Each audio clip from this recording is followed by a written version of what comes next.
저는 방금 봉독하신 시편 11편 1절로 7절 말씀을 통해서 내가 여호와께 피하였거늘 이런 제목으로 잠시 은혜를 나누도록 하겠습니다. 시편 11편을 보면 이 표제에 다윗의 시라고 되어 있습니다. 그러니까 다윗이 겪었던 그런 어려움 가운데 주님을 의뢰하고 자기를 지키실 것을 확신하는 그러한 내용이겠죠. 그 다윗은 위기의 상황에서 이 주변 사람들의 권유가 있었습니다. 뭔 권유가 있었냐면 새같이 네 산으로 도망하라. 이런 권유가 있었어요. 그런데 이 권유를 듣지 않고 내가 여호와께 피하였거늘 너희들은 그런 말을 하는 것은 어쩐 일이냐 하고 반문을 합니다. 다윗은 자신을 죽이려고 하는 사울을 피해서 광야로 또 아돌람 굴로 엔게디 굴로 숨었던 적이 있습니다. 그때 그것을 가리켜 죽게로 피한 것이라고 다윗은 말하고 있습니다. 시편 57편 1절로 2절을 보면 하나님이여 내게 은혜를 베푸소서 내게 은혜를 베푸소서 내 영혼이 죽게로 피하되 주의 날개 그늘 아래에서 이 재앙들이 지나기까지 피하리이다.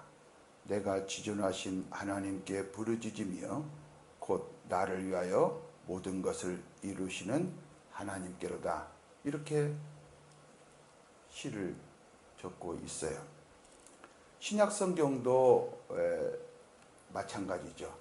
바울 사도가 로마 감옥에 갇혀 있을 때도 주 안에 갇혀 있다고 말씀하고 있습니다. 에베소서 4장 1절로 2절을 보면 그러므로 주 안에서 갇힌 내가 너희를 권하노니 너희가 부르심을 받은 일에 합당하게 행하여 모든 겸손과 온유로 하고 오래 참음으로 사랑 가운데서 서로 용납하라고 말씀하고 있습니다. 이와 같이 여호와께 피한다는 것은 어떤 우리 눈으로 보는 것과 같은 것이 아닙니다. 이것은 온전히 영적인 일입니다. 하나님의 약속을 믿는 믿음 안에서 되는 일이지 절대로 보이는 것으로 되는 것이 아닙니다. 만약에 보이는 것으로 되었다면 감옥에 있는데 주 안에서 이런 말을 쓸 수 없잖아요.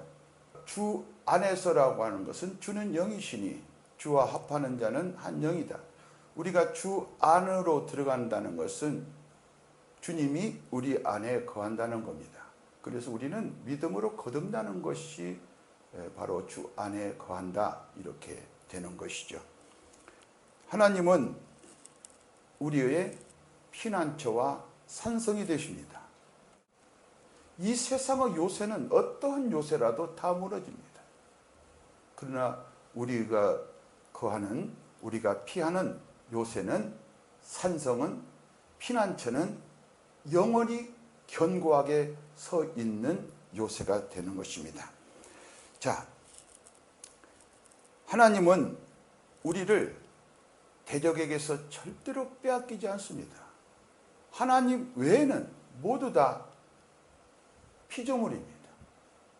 피조물이라면 창조주의 공급을 받아야 됩니다. 여러분, 자기 자신이 피조물인 걸 믿으시면 아멘 하시기 바랍니다. 그러면 창조주의 공급을 받아야 돼요. 창조주는 우리를 창조하시고 우리에게 모든 것을 공급하십니다. 그래서 우리는 하나님께 가야 됩니다. 무엇이 부족할 때 하나님께 가야 됩니다. 하나님은 우리가 여러 가지로 시험당할 것을 압니다. 이 땅에는 갖가지 시험이 있습니다. 마치 바다에서 파도가 치는 것과 똑같습니다. 고린도전서 10장 13절로 14절을 보면 사람이 감당할 시험 밖에는 너희가 당한 것이 없나니 오직 하나님은 미쁘사 너희가 감당하지 못할 시험 당함을 허락하지 아니하시고 시험 당할 즈음에 또한 피할 길을 내사 너희로 능히 감당하게 하시느니라. 그런즉 내 사랑하는 자들아 우상 숭배하는 일을 피하라. 감당할 시험 밖에는 허락하지 아니하시는 하나님, 시험 당할 즈음에 우리에게 피할 길을 주시는 하나님께 피하지 아니하면 우리는 우상에게 피하는 것이 되어서 잡아먹힙니다. 꼭 이런 실수를 범하고 말지요. 조금 정신 차렸다가 또 그 길로 빠져버리고 그 길로 빠지고. 고린도전서 10장에 나오는 우상 숭배를 피하라고 하는 것은 그때 우상 숭배는 우리가 어려운 일을 당했을 때 우리는 육체를 입고 있기 때문에 쉽게 자기 생각을 받아들입니다. 또 사람의 말을 받아들입니다. 그럴 때 우상을 숭배하는 거예요. 오늘 본문에서 네 산으로 피하라. 그 말을 듣는 것이거든요. 그런데 다윗은 누구한테 피했습니까? 여호와께 피했다. 저와 여러분은 여호와께 피한 자지 우리 산으로, 우리 생각으로, 우리 머리로 가는 게 아닙니다. 그거 믿으시기 바랍니다. 시편에는 환난당한 성도들을 새에 비유하기도 합니다. 시편 102편 7절에는 지붕 위에서 밤을 새우는 외로운 참새로 비유하기도 합니다. 하나님은 그 참새 한 마리도 하나님이 허락하시지 않으면 떨어지지 않는다고 말씀하고 계십니다. 그러면서 뭐라고 말씀하십니까? 너희는 많은 참새보다 귀하다. 그런데 우리를 함부로 이렇게 버리겠습니까?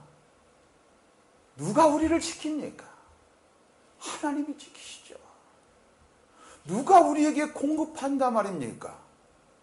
창조주 주신 전능하신 하나님이 공급하시죠. 저도 예수 그리스도를 믿기 전에는 그런 건 안 믿었어요. 안 믿어졌어요. 예수 그리스도를 믿으면 모든 것이 다 믿어집니다. 그래서 우리는 두려워하지 말아야 됩니다. 왜? 주님이 우리와 함께 하시기 때문에 그렇습니다. 본문은 다윗에게 새같이 네 산으로 도망가라. 다윗에게 산이 있다면 하나님의 산은 없습니다. 다윗에게 능력이 있다면 하나님의 능력은 없습니다. 다윗에게 소유가 있다면, 내게 소유가 있다면, 내 능력이 있다면 하나님의 능력이 없고 내 것이 있다면 하나님 것은 없는 것입니다. 여러분, 내 것이 있으면 좋겠죠? 그러나 내 것이 없어야 하나님 것이 있습니다. 하나님 것이라고 할 때 우리는 모든 것을 의미합니다.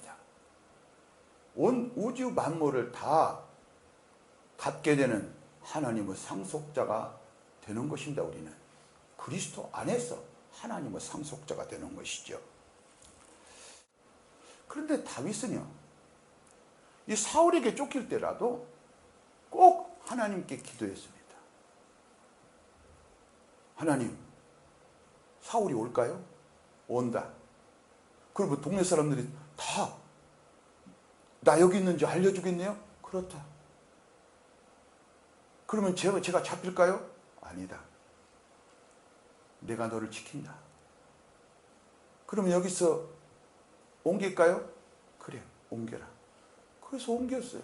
딱 옮기니까 사울이 안 와버려. 여러분, 우리가 하나님 말씀을 듣고 믿어서 행하면 우리가 뭔 일이 상식적으로 일어나야 되는데 그 일이 안 일어납니다. 죽을 것 같아도 안 죽어요. 그래서 네 산이라는 표현은 하나님의 산과 대조되는 그 인본주의적인 의미가 있어요. 그래서 네 산으로 가면 이것은 하나님의 산으로 안 가니까 어찌 우상한테 가는 거예요. 그래서 다윗이 이를 거부하는 것은 자신이 죽고 사는 것은 이 상황에 놓인 것이 아니라는 거예요. 하나님의 손, 하나님의 장중에 다 모든 것이 달려있다는 거예요. 그런 확신이 있었기 때문에 다윗은 단호하게 거부할 수 있고 또 지금 오늘과 같은 말을 할 수가 있는 것입니다. 이와 같이 내 속에 있는 말, 다른 사람들의 말을 듣지 아니하고 무슨 일이 닥쳤을 때에 하나님께 가서 피하는 이것이 바로 주님을 따르는 길이고 나를 부인하는 길입니다. 그러면 나를 부인한다는 것은 우리 스스로가 할 수가 없는 일입니다. 자기를 부인하고 자기 십자가를 지고 이것은 무슨 말입니까? 십자가에 달리신 예수 그리스도를 믿는 것입니다. 십자가에 달리신 예수 그리스도를 인정하는 것입니다. 이것이 자기를 부인하는 거예요. 여러분, 예수 그리스도가 십자가에 달려 죽으신 것을 믿으시면 아멘 하시기 바랍니다. 그러면 여러분은 예수님과 함께 죽었습니다. 요걸 믿으면 죽은 나의 행실이 안 나온다고요. 내가 예수 믿기 전에 술을 많이 먹었어요. 예를 들면. 그런데 설교를 듣다 보니까 예수와 함께 죽었대. 술 먹는 내가 죽었대. 술 잘 먹은 사람이 오늘 죽었다 칩시다. 술을 먹겠습니까? 안 먹겠습니까? 안 먹겠지요. 못 먹겠죠. 그래요. 술을 못 먹는 사람이 되었어요. 그러면 하나님은 세상 술을 못 먹게 하시고 무엇을 하게 하신다? 성령의 술을 마시게 하신다. 할렐루야. 이렇게 달라지는 거예요. 다윗이 사람들에게 권유를 받은 것 같이 주님께서도 베드로의 권유를 받은 적이 있습니다. 그런데 베드로 권유를 받은 주님께서 단호하게 물리치시고 책망하셨죠. 마태복음 16장 22절에서 23절을 한번 보시면 예수님께서 이제 베드로에게 내가 고난당하고 죽고 사흘 만에 살아난다. 딱 그러니까 이렇게 말해요. 베드로가 예수를 붙들고 항변하여 이르되 주여 그리 마옵소서. 이 일이 결코 죽게 미치지 아니하리이다. 예수께서 돌이키시며 베드로에게 이르시되 사탄아 내 뒤로 물러가라. 너는 나를 넘어지게 하는 자로다. 네가 하나님의 일을 생각하지 아니하고 도리어 사람의 일을 생각하는도다 하시고 누구든지 나를 따르려거든 자기를 부인하고 자기 십자가를 지고 나를 따르라. 이렇게 말씀하고 있는 거예요. 2절을 보면 악인이 활을 당기고 화살을 시위에 먹이며 마음이 바른 자를 어두운 데서 쏘려 하는도다. 악인은 항상 그 배후에 사탄이 있기 때문에 우리를 대적합니다. 3절에 보면 다윗이 이렇게 말합니다. 터가 무너지면 의인이 무엇을 하랴? 우리 터가 무너지면 우리는 아무것도 할 수가 없습니다. 예수님이 안 계시면, 은혜의 터가 무너지면 우리는 아무것도 할 수가 없습니다. 그러나 그 터는 결코 무너지지 않지요. 만일 그리스도를 믿는 성도들이 바라는 것이 이 세상 것뿐이면 돈, 명예, 어떤 큰 일, 예쁜 거 이런 것에만 관심이 있다고 한다면 어떻게 되겠습니까? 그 답은 고린도전서 15장 19절에 나옵니다. 고린도전서 15장 19절을 보면 만일 그리스도 안에서 우리가 바라는 것이 다만 이 세상의 삶뿐이면 모든 사람 가운데 우리가 더욱 불쌍한 자이리라. 내가 가지고 있는 것, 내가 죽는 순간, 내가 귀하게 여기는 것, 내가 죽는 순간 없습니다. 마찬가지로 이 땅의 것은 다 사라질 것입니다. 그걸 어디다 근거를 둡니까? 예수님이 제물이 되셨다는 사실이에요. 제물은 태워져야 됩니다. 예수님은 이 더럽혀진 이 땅을 새롭게 해야 됩니다. 그래서 친히 당신 자신이 제물이 되어서 불에 태워진 것입니다. 그러면 이 땅은 태워질 거예요. 그리고 예수 그리스도를 믿지 않는 자들은 그 불에 같이 태워질 거예요. 우리가 이 세상의 삶뿐이면 영광의 소망이 되신 그리스도는 없는 것입니다. 그리스도를 버린 것입니다. 그러면 가짜 그리스도인이라는 거예요. 이 땅의 것을 이기려면 어떻게 해야 됩니까? 하늘로 가야 돼요. 여러분, 어둠을 이기려면 어떻게 합니까? 불을 켜야 돼요. 이 땅에 여러 가지 어려운 일이 있어요. 그러면 우리는 어디에 속했습니까? 하늘에 속한 자다 이 말이죠. 우리에게 무슨 일이 있다? 제일 먼저 하나님께 전해야 되지 않겠습니까? 그런데 우리는 씩씩거립니다. 내가 못 참아. 내가 이 상황을 어떻게 할까? 우리는 복음의 터가 무너질 수 없다는 것을 확실히 믿습니다. 그러나 만약에 복음의 터가 무너지면 우리는 절망 가운데 죽을 수밖에 없겠죠. 왜 이 터가 무너질 수가 없느냐? 이 터는 바로 우리 구주 예수 그리스도이기 때문에 무너질 수가 없습니다. 그분은 확실히 보여주셨습니다. 이 땅에 육체로 오셔서 죽으시고 부활 승천하셔서 약속대로 성령을 보내주신 것입니다. 인간의 공로로 쌓은 탑은 반드시 무너진다는 사실이에요. 왜? 터가 모래이기 때문에. 우리의 터는 예수 그리스도이기 때문에 우리 집은 그 위에 지면 안 무너집니다. 그래서 다른 복음을 전하는 사람들이 노리는 게 뭡니까? 인간에게 자기 공로를 내세우고 열심히 해서 그 대가를 바라게 하고 그렇게 하도록 하는 것이 바른 복음입니다. 그러면 바른 복음은 뭘까? 오직 예수 그리스도 뿐이다. 하나님 아버지 한 분뿐이다. 성령 한 분뿐이다. 삼위일체 하나님을 전하는 거예요. 다른 복음은 자기 자신의 공로를 내세워서 다른 사람보다 높은 자리에 앉게 하려고 하는 그런 얍삭한 것이 있어요. 얄팍한 것이 있다고요. 여러분 거기에 속지 마시기 바랍니다. 얼마나 다른 복음이 무섭냐면 갈라디아서 1장 9절에서 10절을 보면 우리가 전에 말하였거니와 내가 지금 다시 말하노니 만일 누구든지 너희가 받은 것 외에 다른 복음을 전하면 저주를 받을지어다. 이제 내가 사람들에게 좋게 하랴 하나님께 좋게 하랴 사람들에게 기쁨을 구하랴 내가 지금까지 사람들의 기쁨을 구하였다면 그리스도의 종이 아니다. 정말 영혼을 살리는 길은 다른 복음 한 가지밖에 없습니다.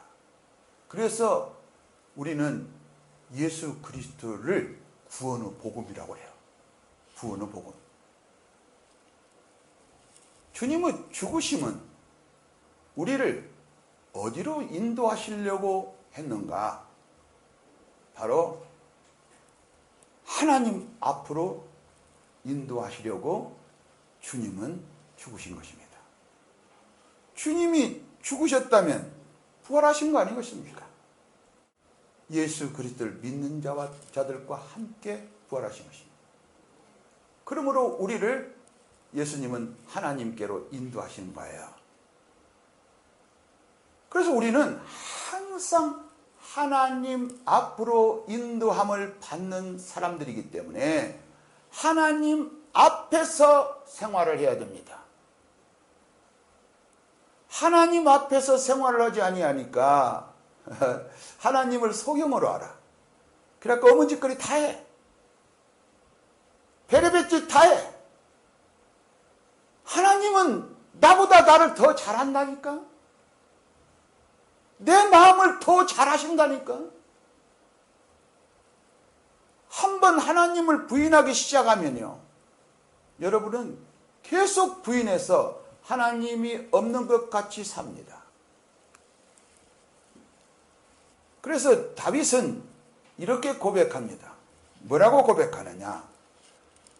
여호와께서는 그의 성전에 계시고 여호와의 보좌는 하늘에 있으며. 4절을 보면 그렇게 말씀하고 있죠. 이거는 뭡니까? 바로 예수 그리스도는 하늘에 앉아 계신다는 거예요. 보좌가 하늘에 있다는 거예요. 그 예수 그리스도를 본다면 우리 안에 누가 계십니까? 하나님 보좌가 우리 안에 있다. 할렐루야. 그래서 우리는 생명수 강을 흘러보내야 됩니다. 그것이 사람을 살리는 길이기 때문에 그렇습니다. 복음을 증거해야 돼요. 여러분, 부끄럽다고 전하지 않으면 복음을 부끄러워하는 것이 됩니다. 그래서 아무런 그 그리스도의 향기가 나지 않아요. 계속 주님께 모르면 물어보고 묵상하고 이런 말을 쓸까 저런 말을 쓸까 계속 합당한 말을 구하면 내 입에 권세를 주셔서 하나님께서는 우리에게 복음을 담대하게 선포하게 하십니다. 자, 우리가 어려운 일을 당할 때 피하여 도망하는 상황에서 이렇게 우리 몸이 하나님이 거하시는 성전인 것과 우리 주님께서 하늘 보좌에 앉아 계신다는 것을 우리가 선포할 때 우리는 이길 수 있습니다. 하나님의 눈은 우리를 향해 있습니다. 그럼 우리는 누구를 향해 있어야 됩니까? 우리의 시선이 우리 주님을 향해 있어야 된다는 거예요. 주님이 가시는 곳에 우리가 함께 가는 거예요. 이게 그리스도인들의 특권입니다. 하늘에 보좌가 있다면 그 보좌에 앉아 계신 주님은 우리 안에 계시기 때문에 우리 중심에는 하나님의 보좌가 항상 있어야 됩니다. 그래서 하나님의 다스림을 받아야 되는 거예요. 4절을 보시면 그의 눈이 인생을 통촉하시고 그의 안목이 그들을 감찰하시도다. 우리 시선이 하늘 보좌를 향해 있다면 우리 주님은 우리를 통촉하시고 감찰하시는 것입니다. 스데반 집사가요, 순교를 당할 때 돌이 막 날아오잖아요. 자, 잘 들어보세요. 돌이 날아오면 돌을 피해야 될 거 아니겠습니까? 그런데 돌을 바라보는 게 아니라 하늘을 바라봤다고요. 보좌 우편에 서신 주님을 바라보고 정말 그는 돌에 맞아서 죽어가면서도 굉장히 기쁜 마음으로 이 세상을 떠났습니다. 우리가 하나님을 바라본다면 누구 말씀을 듣습니까? 하나님의 말씀을 듣는다. 그래서 기도하라는 거예요. 그래서 예배드리라는 거예요. 사도행전 7장 56절을 보면 말하되 보라 하늘이 열리고 인자가 하나님 우편에, 인자라는 것은 예수님이 말합니다. 인자가 하나님 우편에 서신 것을 보노라. 지금 돌에 맞아 죽으면서 이러는 거예요. 스데반 집사는 똑같이 우리와 같이 믿는 사람이에요. 이건 대단한 일이 아니에요. 하늘을 바라보면 이런 일이 우리는 쉽게 할 수 있는 거예요. 자, 의인의 터는 절대로 무너지지 않습니다. 이 터는 하나님이 우리에게 은혜로 주신 것입니다. 그래서 우리는 그 하나님의 선물인 그 터를 예수 그리스도를 믿는 믿음으로 받았습니다. 그래서 우리 안에 탁 놓여졌다. 우리 삶에 놓여졌단 말이죠. 그래서 이스터는 무너지지 않아요. 만약에 은혜의 역사를 부인한다면 교회는 맛을 잃어버리는 소금과 같아요. 로스초와 같아요. 소금 기둥이 되어버리고 말아요. 아무짝이나 쓸모없는 거예요. 교회, 곧 성도들은 아무짝이나 쓸모없는 거예요. 은혜를 잊지 마시기 바랍니다. 우리는 주의 은혜를 받고 그것다 담아만 놓은 사람들이 아닙니다. 저수지가 아니에요. 은혜는 받았으면 우리는 뭡니까? 은혜의 통로예요. 은혜의 통로는 항상 은혜가 흐르게 해야 됩니다. 6절을 보면 불과 유황과 태우는 바람이 그들의 잔의 소득이 되리로다. 육체를 심은 자는 육체로부터 썩을 것을 거두고 성령을 심는 자는 성령으로부터 영생을 거두는 같이 심는 대로 거두는 것이 소득입니다. 그리스도를 믿지 않은 악인은 불과 유황으로 타는 불못에 던져지는 둘째 사망을 맞게 됩니다. 우리는 둘째 사망을 맞게 되지 않죠. 왜? 생명책에 기록되었기 때문에 그렇습니다. 다만 우리는 불못에 안 들어간 대신 주님의 얼굴을 보게 될 것입니다. 근데 여기서 부끄러운 일을 하면서 주님 얼굴을 본다면 얼굴 못 보겠죠? 주님 얼굴을 못 본 사람은 둘째 사망입니다. 불못입니다. 여러분 지금 오늘 죽으면 주님을 볼 것입니까? 안 볼 것입니까? 자신 없습니까? 그러면 여러분은 불못에 떨어질 거예요. 자신 없지 마시고 우리 자신이 자신 있는 게 아니에요. 예수 그리스도를 믿음으로 자신 있는 거예요. 우리가 아무리 잘못했더라도 예수 그리스도를 믿음으로 우리는 그 둘째 사망을 맞지 않는다 이 말이에요. 그리스도께로 피하는 우리 집은 절대로 무너지지 않습니다. 내가 여호와께 피하였거늘 무슨 일이 당할 때마다 내가 여호와께 피하였거늘 우상에게 피하라니 이게 무슨 말이냐 이렇게 단호하게 거부하는 여러분 되시기 바랍니다. 항상 어려운 일이 당할 때마다 나는 주의 것이요 주님은 나의 것이다. 세상아 떠나가라 고 선포하는 여러분 되시기를 바랍니다.